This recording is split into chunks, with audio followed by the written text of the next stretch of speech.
My project is divided into two parts, and they're both concerning childhood leukemia.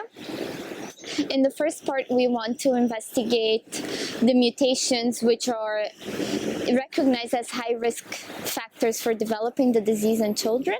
And we want to characterize these mutations further because they do not necessarily affect the function of one protein and lead to cancer, but they're actually on regions of the DNA which we don't know what the function is. And we have this hypothesis that these mutations may be affecting the regulation of a lot of oncogenic genes and therefore leading to leukemia. So we want to systematically go through all of these mutations and pinpoint which mutations are eliciting which gene malregulation. And in the second part of the project, we want to describe one of the genes a bit further.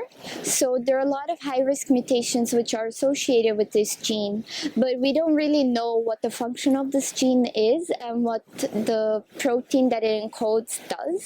So we want to characterize it and pretty much know its role in blood development as well as leukemia initiation and progression.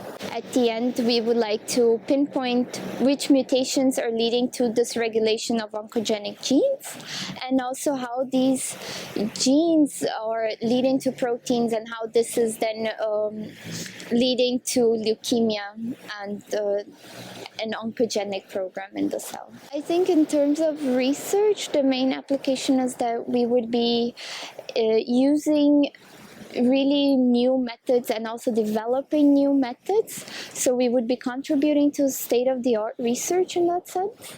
And in terms of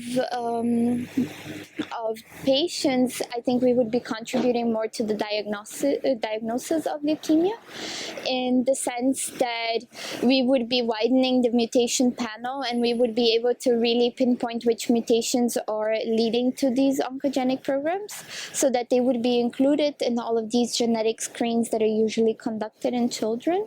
And this would then help in terms of preventive measures as well as early diagnosis of the disease.